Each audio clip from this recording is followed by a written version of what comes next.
우리 지난주까지 계속해서 누가복음을 강의하면서 바리새인과 서기관, 사두개인들 이런 사람들이 예수님을 책잡으려고 도전장을 던진 것을 말씀을 드렸습니다.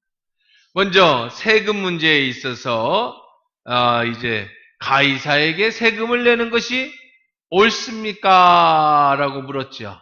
세금을 내라 그러면 예수님을 매국노로 몰아갈 겁니다. 세금을 내지 말라 그러면 조세범으로 예수님을 처벌할 것입니다. 그러니 아주 진퇴양난에 처했을 때 예수님이 하셨던 명제, 말씀 뭐였죠? 가이사의 것은 가이사에게, 하나님의 것은 하나님께로 드려라.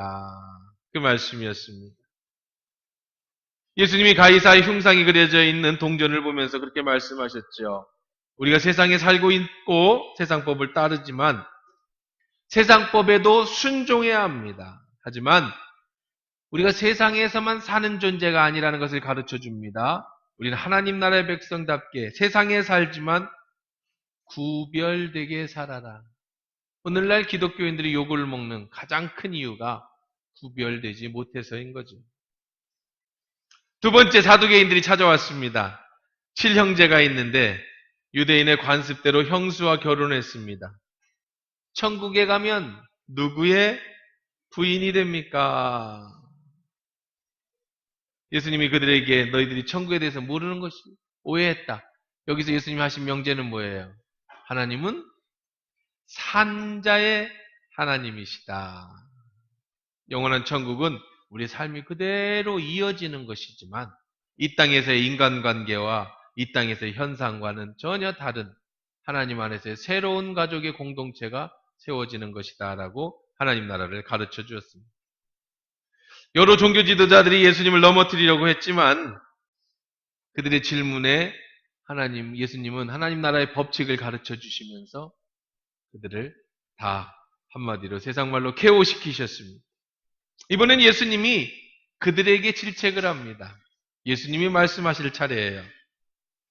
오늘 보면 45절부터 47절 그 말씀에 보니까 45절 46절에 보면 모든 백성이 들을 때 예수께서 그 제자에게 이르시되 다 듣고 있는데 예수님이 말씀하셨다는 거예요.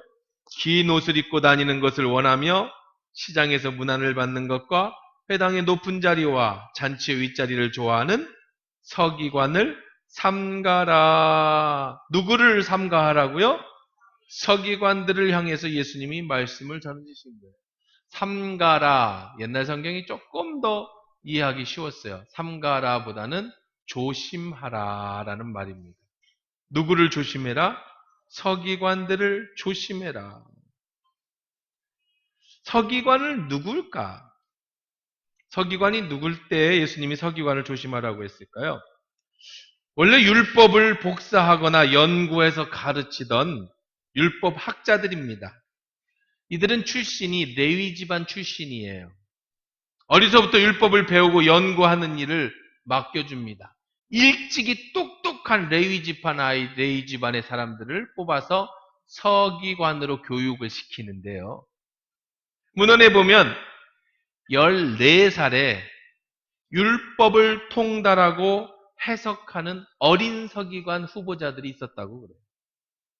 14살, 초등학교 한 2학년 정도 되는 아이들 중에 이미 구약 성경의 율법을 다 통달해서 율법을 해석할 줄 알았고 그 다음에 연구할 수 있는 수준에 올라간 아이들이 있었다고 합니다. 그렇게 성경을 열심히 연구를 하고 이 서기관들은 율법만 해석하는 게 아니라 그 당시에는 종교와 정치와 사회가 하나인 때입니다. 그러다 보니 종교적인 수칙, 법률, 또 재판, 법규 이것들을 연구하고 가르치는 그런 스승이라고 불리는 사람들입니다. 예수님 시절에 이 서기관은요, 탐리드 하캄이라고 하는 보조교사 자격증을 취득하게 되는데 서기관이 되면 이제 탐리드 하캄이라고 하는 보조교사 자격증을 취득하면 정식 서기관이 됩니다. 그 후로 수련을 계속 쌓다가 40살이 되면 하캄이라고 정교사 자격증을 얻습니다. 교사 자격증을 얻습니다. 물론 이 자격증을 따는 데는 상당한 시간과 노력이 필요해요. 그런데 막상 탑리드 학함이라고 하는 보조교사 자격증만 얻게 되면 사회적으로 이 서기관의 권위는 막강해지는데요. 어떤 일을 했느냐? 재판을 담당하는 재판관의 역할을 했어요. 지금식으로 말하면 판검사가 되는 겁니다. 또 당시 정치를 하는 지금의 국회에 해당되는 산헤드린 공의회, 70명의 산헤드린 공의회가 있었는데 그 공의회의 의원이 될 자격을 얻게 됩니다. 그러니까 정치나 사법, 행정의 모든 막강한 권한을 얻게 됩니다. 그래서 사람들은 이 서기관을 존경해 주었어요. 20살이 돼서라도 탑리드 학함이라고 하는 자격을 따게 되면, 서기관이 되게 되면 나이와 상관없이 그는 어른이 됩니다. 그리고 서기관의 말에는 대부분 무조건 순종했습니다. 우리나라도 요즘은 많이 없어졌습니다. 이제 저 줄어드는 추세입니다만은 20살이 됐든 25살이 됐든 사법고시에 합격해서 검사, 판사가 임용이 되면 지금은 그렇게 많이들 안 부르지만 옛날 영화나 옛날 어른들은 다 영감이라고 불렀어요. 영감. 영감님 불렀습니다. 근데 영감은 이제 요즘 아이들 일부 예배 때도 그런 얘기를 하니까 아이들이 이해를 못 하는데, 나이 들어서 뭐 할아버지 영감을 부르는 게 아니라 옛날에 대감, 우리 조선시대 대감이 지금의 영감으로 이렇게 되니까 최고 관직을 가진 사람을 영감이라고 불렀다는 거죠. 그래서 이런 사무관들이 이런 그 검사나 판사한테는 영감님이라고, 지금도 아마 연세 드신 분들 그렇게 불려질 겁니다. 그처럼 서기관도 이 탑리드 학함이 되면, 자격증을 고시에 합격을 하게 되면 이제 최고의 권위를 가진 어른이 되는 거예요.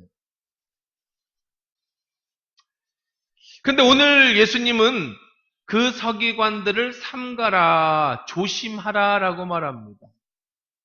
모든 사람에게 존경을 받는 서기관들, 그러니까 누구도 건들 수 없는 절대 권력을 가진 사람을 향해서 예수님이 서기관을 향해서 저들을 조심하라라고 말씀해주고 있는 거죠.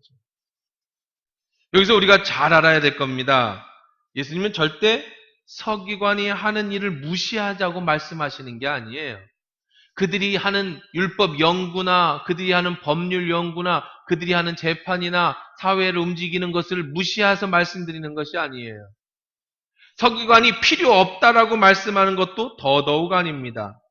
예수님이 세상의 권위를 무시하는 것이 아니지요. 예수님은 기꺼이 재판장 앞에서, 대제사장 앞에서 재판을 받으셨고 무릎을 꿇으셨으며 대제사장의 권위를 인정해 주신 분이에요. 여러분, 요즘 사회는 탈권위주의 시대입니다. 그래서 포스트 모더니즘의 특징이 권위를 싫어해요. 하지만 사랑하는 성도 여러분들이요, 하나님의 말씀은 권위를 존중해 주라고 성경은 얘기합니다. 로마서 13장 1절에 보면 각 사람에 있는 권세들에게 복종하라. 권세는 하나님으로부터 나지 않음이 없나니 모든 권세는 다 하나님께서 정하신 것이라 라고 말씀하고 계세요. 그러니까 여러분, 하나님이 정하신 권위자들을 존중해 줘야 돼요. 사회가 이 탈권위 시대가 되다 보니까요, 초등학생들, 중학생들도 뭐 대통령 알기를 우습게 여겨요. 옛날에 뭐 이명박 정권 때 애들이 막 명박이니 쥐박이니 막 나이도 한참 어른이고 대통령한테 이제는 뭐 아주 우습게 여기는 시대가, 그런 시대가 됐어요. 학교에서도 선생님의 권위가 사라졌습니다. 그렇죠? 가정에서도 부모의 권위가 무너진 시대가 됐어요.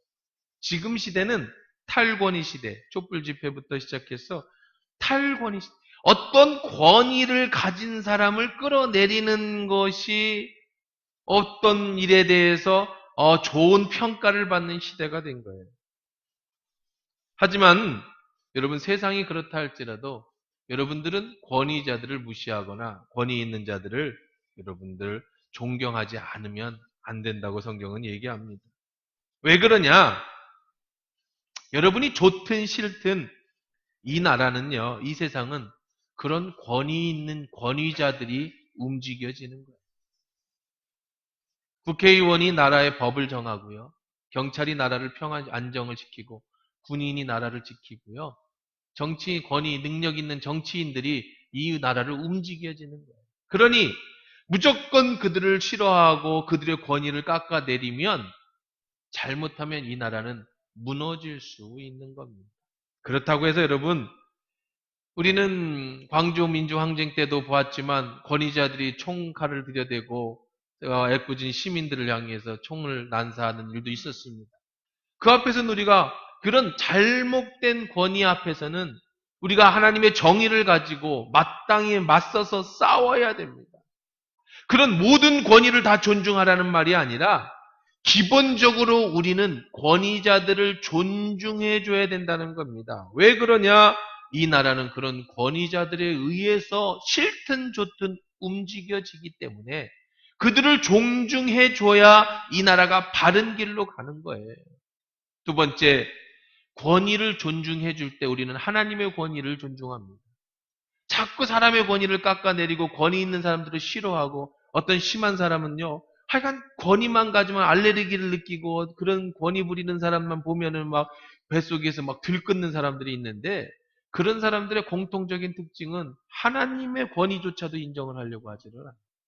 가정에서는 부모의 권위를 인정하려고 하지 않고 사회에서는 그리고 학교에서는 선생의 권위를 인정하려고 하지 않아요. 그런 부모를 둔 자식은요, 마찬가지로 부모에게 그런 영향을 받아서 세상에 나와서 또 그렇게 살아요. 세 번째는 그런 권위를 존중해줘야 우리와 우리 자녀가 그런 권위 있는 권세자가 됩니다. 권위를 싫어하는데 누가 권위를 잡겠습니까? 권세를 싫어하는데 여러분 자녀가 권세를 잡게 하는 평생 죽을 때까지 그럼 뭐하고 살아요? 권위 있는 사람 욕하며 살다가 그냥 죽는 거야. 이거는 비참한 거예요. 그럴 바에는 권세와 권위를 잡고 가지고 하나님의 정의를 가지고 바르게 세상을 이끌어가는 그런 좋은 리더가 되는 것이 그런 것이 필요한 것이지 모든 권위를 다 무시한다라는 것은 그것은 개인에게도 이 사회에게도 좋지 않은 겁니다. 그래서 예수님은 서기관들의 권위를 무시하는 게 아니에요. 그들을 잘못됐다고 얘기하는 게 아닙니다. 그들이 필요 없다라는 얘기하는 게 아니에요. 오늘 성경에서 잘 읽어보면 이러한 서기관들을 조심하라 그랬어요. 서기관을 다 통잡아서 그들을 싫어해라, 그들을 무시해라, 그들을 향해서 우리는 반감을 가져라, 거기로부터 우리는 해방을 받아야 된다라고 하는 민중들을 여기서 예수님께서 오용을 하거나 그들을 새로운 개념을 심어주시는 게 아니라 서기관들 중에서 이러한 서기관들을 삼가하라, 조심하라 그러는 거예요. 자, 예수님이 말씀하신 어떤 서기관을 조심해야 될까요? 오늘 본문의 첫 번째 보니까 46절에 어떤 서기관을 조심해요? 긴 옷을 입고 다니는 것을 원하는 선기관을 삼가라. 여러 가지 콤마가 있는 거예요. 긴 옷을 입고 다니는 것을 삼가하라. 여러분, 옷이라고 하는 것은 정체성입니다. 제가 오늘 흰 가운을 입었습니다. 왜 가운을 입었어요? 이것은 목사로서의 권위. 이것을 덮어주는 가운이에요. 내가 사람이 아닌 하나님의 말씀을 전하는 목사라고 하는 성의입니다. 신부님들은 로마 칼라와 사제복을 입지요. 스님들은 승복을 입습니다. 판사는 법복을 입고 의사는 흰 가운을 입습니다. 그런데 왜 예수님은 긴 옷을 입고 다니는 것을 원하는 서기관들을 삼가하라고 얘기했을까요? 긴 옷이라는 것은 한번 사진표 보여주세요. 긴 옷이라는 것은 서기관들을 상징하는 그런 옷이에요. 이렇게 사진에서 좀 좀 작게 나왔습니다만은 이 서기관들이 입은 옷은요 대부분 호화찬란한 색깔, 흰색 바탕에 여러 가지 색깔을 입고 길게 늘어뜨리는 옷을 입었어요. 저것은 서기관을 상징하는 옷입니다. 그런데 예수님은 왜 긴 옷을 입고 다니는 것을 원하는 서기관을 삼가하라고 했을까요? 서기관이 저 옷을 입는 것을 예수님이 원하지 않으신 게 아닙니다. 구별된 것을 입지 말라고 하시는 것이 아니에요. 목사가 가운을 입는 것을 원하지 않는 것이 아니라고요. 그게 아니라 목사가 가운을 입을 때는 말씀을 전할 때, 주의 일을 감당할 때, 의사가 흰 옷을 입는 것은 진찰을 할 때, 판사가 법복을 입는 것은 재판을 할 때인데 저들은 저런 옷을 입는 것을 좋아했어요. 그래서 길거리를 다닐 때도 사람들을 만날 때도 저런 옷을 입고 다니면 누구나 다 저 사람이 뭔 줄을 알았어요? 서기관인 줄을 알아요. 그럼 사람들이 고개를 숙입니다. 그 사람들이 다 존경을 해줍니다. 이것을 조심하라. 한마디로 그들은 자신을 드러내기를 참 좋아했다는 거예요. 자기를 드러내기를 좋아했다. 그들은 하나님 말씀으로 연구를 하고 권세를 얻은 사람입니다. 율법을 풀어주고 가르치며 권세를 얻은 사람입니다. 그런데 그렇게 하나님의 말씀으로 권세를 얻었는데 그 말씀으로 얻은 권세를 가지고 뭘 했어요? 자신을 드러내는 걸 좋아했어요. 여기서 핵심은 오늘 말씀의 전체 핵심은 하나님은 하나님의 중심에서부터 벗어나는 것을 원하지 않으신다는 거예요. 중심에서 벗어나는 것을 조심해야 된다는 겁니다. 사랑하는 성도 여러분, 한번 따라해 보십시다. 중심에서 벗어나지 말자. 핵심에서 벗어나서는 안 돼요. 사랑하는 성도 여러분, 우리 장로님들, 안수 집사님들, 권사님들, 저를 비롯해서 교회의 리더로서 사람들로부터 인정을 받으신 분들, 권위를 부여받으신 여러분들이요. 조심하십시오. 우리에게 주신 직책이 나쁘다는 게 아닙니다. 예수님이 그런 권위를 다 무시해버리라는 게 아니에요. 나는 저러니까 난 장로가 되기 싫어, 목사가 되기 싫어, 그러라는 얘기가 아닙니다. 하나님의 나라까지 우리 불려질 아름다고 거룩한 이름이요. 우리가 사모해야 될 우리의 직분입니다. 하지만 조심해야 됩니다. 이 직분이 나를 드러내지 않도록 해야 된다. 하나님이 우리를 직책을 주셨을 때 중심은 무엇이죠? 내게 주신 직책으로 교회를 섬기라고 주셨는데 그 중심에서 벗어나고 내가 내 옷을 입으면 그 옷으로 나를 가리고 나를 드러내기 시작하면 중심에서 벗어나면서부터 우리는 예수님과 멀어지는 거예요. 세상 사람들로부터 삼가하고 만나기를 조심해야 될 사람이 되는 겁니다. 서기관은 율법을 연구하고 율법대로 사람을 판단하고 그들을 가르치는 것 정말 중요합니다. 그들을 존경해줘야 됩니다. 근데 그들은 중심에서 벗어났어요. 율법을 가르치는 것과 상관없이 항상 진 옷을 입고 다니며 어슬렁거리고 사람들 앞에서 자기 자신을 높이고 나를 존경받기를 원하는 마음을 가졌다는 거예요. 지금부터 얘기하는 모든 말은 다 비슷한 말씀이에요. 핵심은 중심에서 벗어났다는 말입니다. 두 번째는 뭐라고 그랬습니까? 시장에서 문안을 받는 것과 그랬어요. 시장에서 문안을 받는 것을 좋아했다. 시장에서 문안을 받는다는 무슨 뜻인가 살펴보면요. 아까 같이 지금같이 이런 옷을 입고 시장에 나타납니다. 사람들은 다 서기관이 나타난 줄 알아요. 그럼 어떻게 하느냐? 시장에서 물건을 팔던 사람들이 다 일어나서 그 서기관을 향해서 고개를 숙이고 인사를 합니다. 이것은 존경의 표시예요. 권위를 가지신 분이 들어오면 앉았다가도 그 자리에 일어나서 인사를 하는 것. 이것이 그분에 대한 존경의 표현이죠. 표시입니다. 사극에 보면 왕이나 대감이 길을 가다 보면 사람들이 다 하던 일을 멈추고 그 왕이나 대감이 타는 그 가마 앞에 고개를 숙이는 것을 보게 되죠. 마찬가지로 서기관이 지나가면 일하던 사람들이, 시장은 사람이 많은 곳을 얘기합니다. 일하다 말고 그 자리에 서서 다 고개를 숙여줍니다. 그들은 그걸 즐겼어요. 그런 걸 좋아했어요. 시장에서 문안받고 회당의 높은 자리와 잔치의 윗자리에 앉는 것을 좋아했다. 그런 사람을 삼가하라. 태국이나 라오스에 가니까요, 지하철에 대중교통 노약자석이 있는데 특이하게도 여러분 승려석이 있더라고요. 승려석.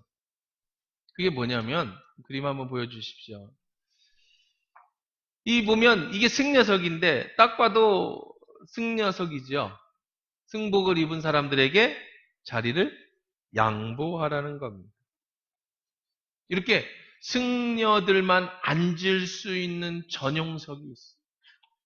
그 다음에 임신부 모든 사람이 앉을 수 있는 좌석이 있는데 여기 지하철 표시입니다. 자세히 모든 버스와 지하철 표시에 다 있어요. 저 노란색을 입은 사람이 승려입니다. 승려, 어린이, 임산부, 노약자. 요 사람들이 앉을 수 있는 좌석이에요. 내려주세요. 이거 켜놓고 별로 안 좋으니까. 네. 배부른 임산부, 아니면 지팡이를 든 노인, 장애인, 그리고 머리 깎고 승복을 입은 승려들이 앉을 수 있다. 자, 그러면 문제입니다. 자리는 한 자리인데 승려만 앉을 수 있는 자리는 무조건 승려만 앉아야 됩니다. 그거는 승려가 없으면 빈 자리로 갑니다. 근데 만약에 노약자, 그리고 장애인, 어린이, 임산부, 승려도 앉을 수 있는 자리에 한 자리가 비었습니다. 승려는 20대 승려입니다. 그리고 노약자는 80대신 노인분, 휠체어를 탄, 뭇발을 집은 장애인, 어린이가 앉습니다. 누가 앉을까요, 거기는? 이거 어떻게 잘 알고, 그 동네에서 살다 오셨나 보네. 거기는 무조건 승려가 앉아야 됩니다. 승려가 타면 모든 사람이 자리를 양보해야 돼요. 승려 전용 화장실이 따로 있고요. 길 가다가 보면, 특히 라오스 같은 데 가면 아침에 이 승려들이 탁발 공양을 합니다. 어린아이부터 일찍이 가난한 애들이 중이 되는 경우가 많이 있어요. 왜냐하면 거기 가면 공부를 가르쳐 주거든요. 절에 가면. 그러면 아침 이 사람들이 뭘 먹고 사느냐? 아침 새벽에 동이 틀 때 되면 우리 새벽 기도 하는 건 일도 아닙니다. 그분들이 전통 복장을 다 입고요. 여자분들이고 남자분들이고, 그리고 길가에 무릎 꿇고 앉아요. 누굴 기다리냐면 승려들을 기다립니다. 그러면 승려가 수만 명이에요. 수천, 수만 명입니다. 얼마나 많은지 몰라요. 한두 명이 아니고. 그럼 그 사람들이 여기다가 이렇게 밥통 하나씩 들고 다닙니다. 그러면 새벽부터 기다리고 있다가 해가 뜨면 이 사람들이 이제 해가 떠 있는 상태만 밥을 먹을 수 있어요. 승려들은. 승려들은 또 쉬운 건 아니에요. 해가 떠 있는 동안에 밥과 물을 먹습니다. 해가 지면 밥도 안 먹고 물도 안 먹어요. 승려들은. 그러니까 해가 뜨면 밥을 이제 공양하러 다닙니다. 그러면 이 사람들이 새벽부터 만들어 온 찰밥, 그 다음에 이제 어린 승려들을 위한 과자, 음료수를 준비해 놓고 있다가 이렇게 그 사람들에게 떠줍니다. 그 사람들이 수천, 수만 명이 그렇게 다니니까 장관이에요. 아침에 그거 관광객들이 그거 보러 일어나서 그거 보러 가는 것도 하나의 관광 코스일 정도. 만약에 승려를 때리면 종신형이나 사형에 처해집니다. 아주 굉장히 저기를 하죠. 여러분, 그것이 나쁘다라는 얘기를 하는 게 아니에요. 제가 말씀드리고 싶은 것은 사회가 그들을 그렇게 존중해 준다는 거예요. 사회가 그들의 권위를 그렇게 인정해 준다는 겁니다. 왜 그렇습니까? 그들을 존중해 주는 것이 아니라 그들이 믿는 신, 부처를 믿는 사람들이 그들의 신의 대언자로서 그 사람을 존중해 주는 것이지 그 사람을 존중해 주는 것은 아니라는 거죠. 이 존경과 존중이라는 것, 권위를 인정해 준다는 것을 나쁘다라고 하는 것이 아니라고 말씀을 드렸어요. 그것은 존경의 표시입니다. 그 사람이 아니라 자신을 모시는 신에 숭배하는 마음의 존경의 표현이에요.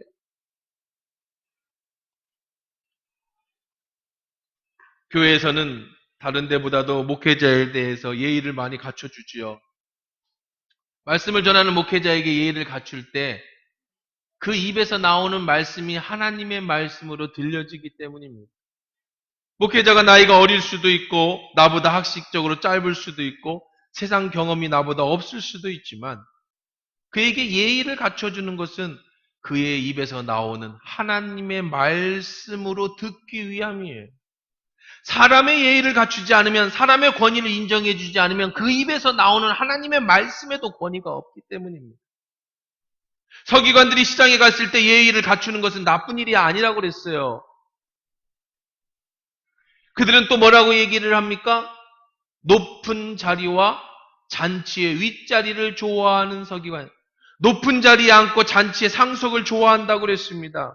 당시 잔치가 열리면 서기관을 초청했는데 서기관은 많지 않았기 때문에 우리 집 잔치에 서기관이 온다는 건 이건 정말 영광입니다. 그러면 서기관이 오면 항상 주인의 옆 상석에 앉습니다. 최고의 대우를 해줬습니다. 그들이 거기에 있다는 것, 서기관이 온다는 것은 자리가 빛나는 겁니다. 서기관이 그 자리에 오면 빛이 나게 되고 항상 서기관은 상자리에 앉았어요. 자, 그런데 문제가 뭐라는 거예요? 예수님이 왜 그런데 그들을 조심하라는 겁니까?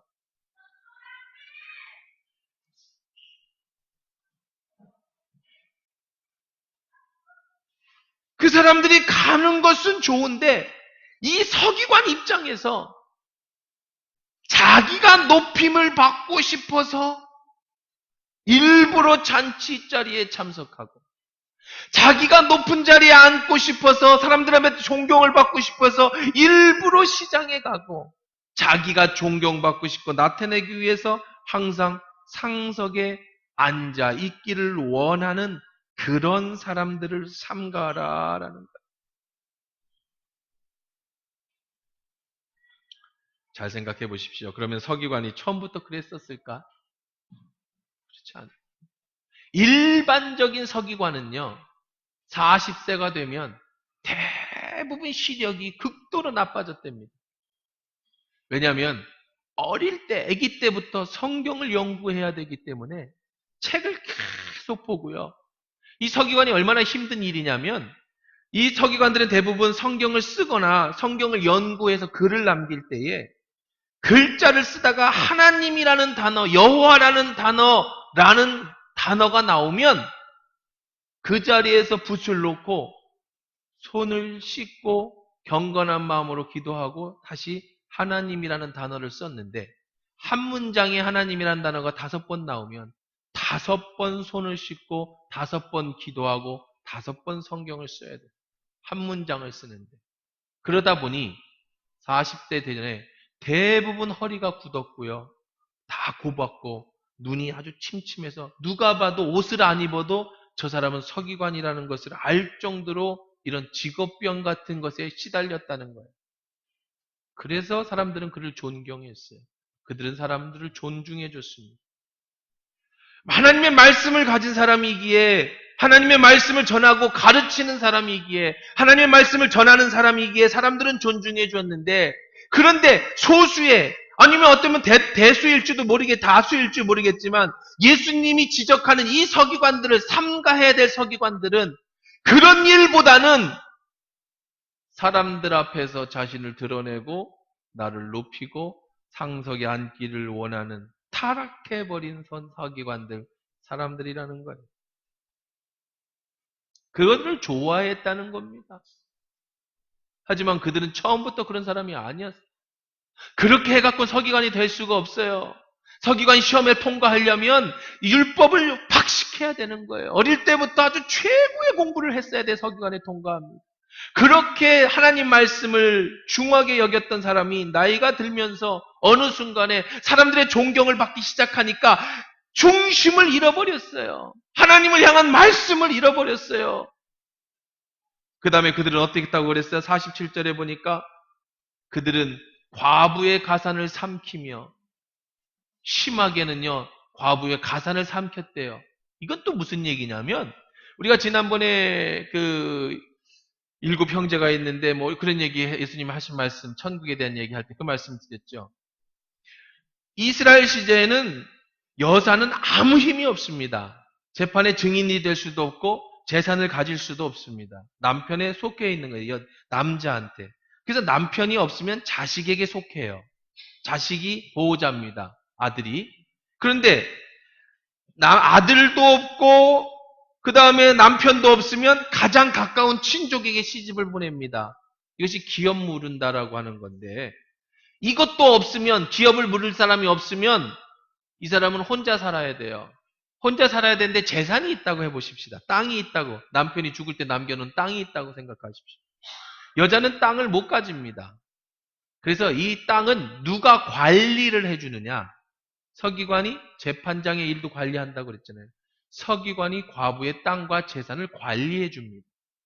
그런다 아들이 없기 때문에 남편이 없기 때문에 이 여자가 죽으면 그건 고스란히 누구 것이 되느냐? 서기관 것이 되는 거예요. 사는 동안에 돌봐주고 그것을 가지면 문제가 아닌데 이 여자가 없어지면 이 여자를 버리면 그것이 다 자기 것이 되니까 소수의 서기관은 어떻게 했다는 거예요? 과부의 가산을 삼켜버렸다는 거예요. 신앙에 있어서도 이 사람은 어땠어요? 한마디로 외식했어요. 외식으로 길게 기도하나니 길게 기도해. 기도가 긴 게 나쁜 게 아니죠.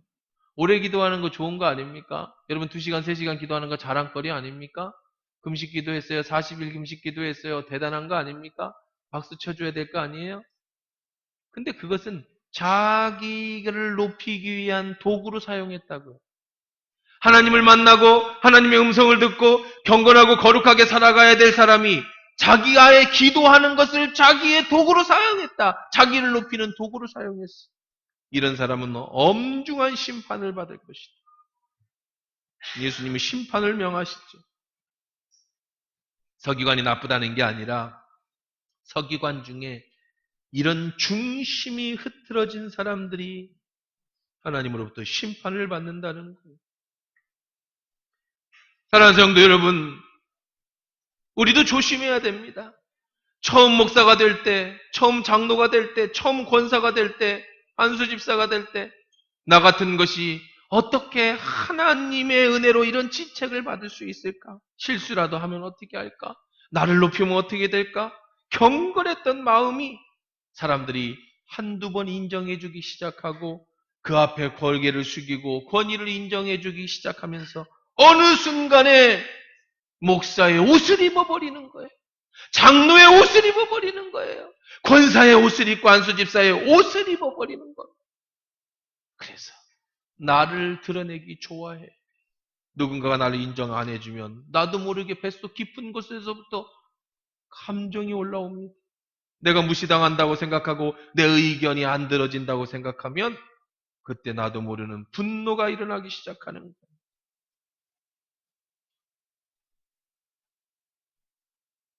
이들이 권위를 인정해주고 존경해주는 것이 문제가 아니라 말씀대로 살아야 될 서기관이 겸손하고 하나님 뜻대로 먼저 살아야 될 서기관이 그렇게 살지 못하면서 점점 내 명함에 옷이 입혀질 때에 이게 문제가 되는 거죠. 우리는 섬길 때 권위가 나오는 거예요. 우리의 직책을 중심을 잃어버리지 않을 때 그곳에 하나님의 은혜의 직책의 축복이 임하는 거예요.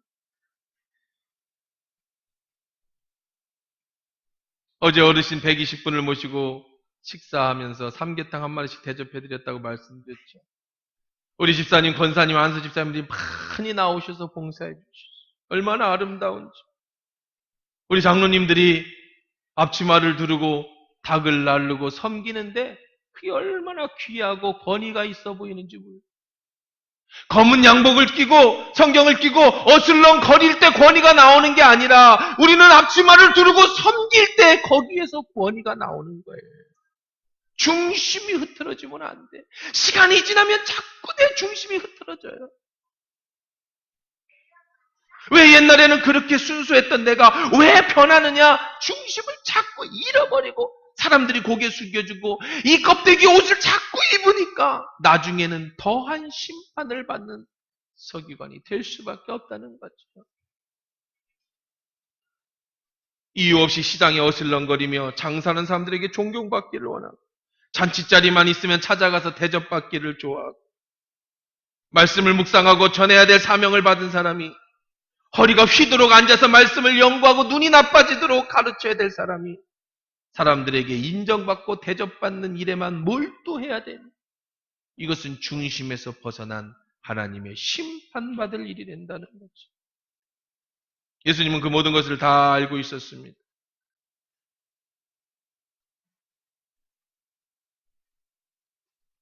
예수님은 중심을 보시기 때문에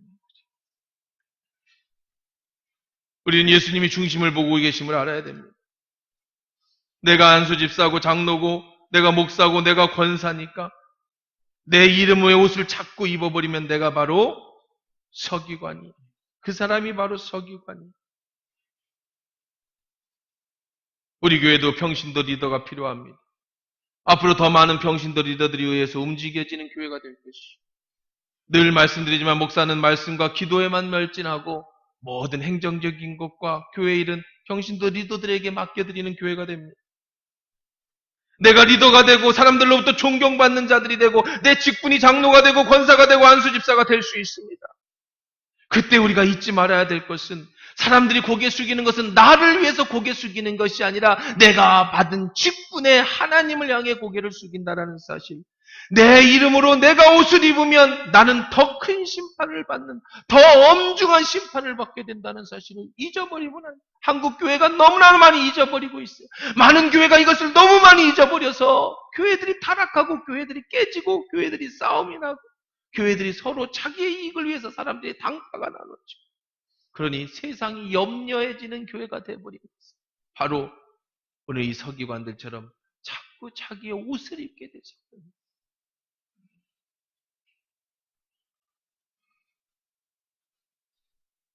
유명한 어거스틴이 제자들이 어거스틴에게 물었습니다. 선생님, 예수님을 잘 믿고 싶습니다. 신앙을 잘 하고 싶습니다. 잘 믿는 비결이 무엇입니까? 훌륭한 크리스찬이 되는 비결이 무엇입니까? 어거스틴이 이렇게 대답합니다. 첫째는 겸손입니다. 겸손을 잃지 마십시오. 아, 그렇군요. 둘째는 무엇입니까? 둘째는 겸손입니다. 겸손을 잊지 마십시오. 첫째도, 둘째도, 셋째도 겸손함을 잃어버리면 당신은 신앙인이 될 수가 없습니다. 사랑하는 성도 여러분, 오늘 서기관은 훌륭한 사람들입니다. 존경받는 사람들입니다. 충분히 존경해줘야 되고 존경받을 분명한 이유가 있는 사람들입니다. 그러나 자기가 서기관의 옷을 입고 자기 스스로 높아지고 자기 스스로 상자에 앉고 자기가 가진 권력으로 과부들의 그 재산을 빼앗는다면 그 사람은 더 엄한 심판을 받는다는 사실을 잊지 마시고, 혹시라도 내가 자꾸 서기관이 되어져 간다고 느껴질 때 오늘 이 말씀을 기억하시면서 겸손한 주님의 종들로 살아갈 수 있는 저와 여러분 되시기를 주의 이름으로 축원합니다.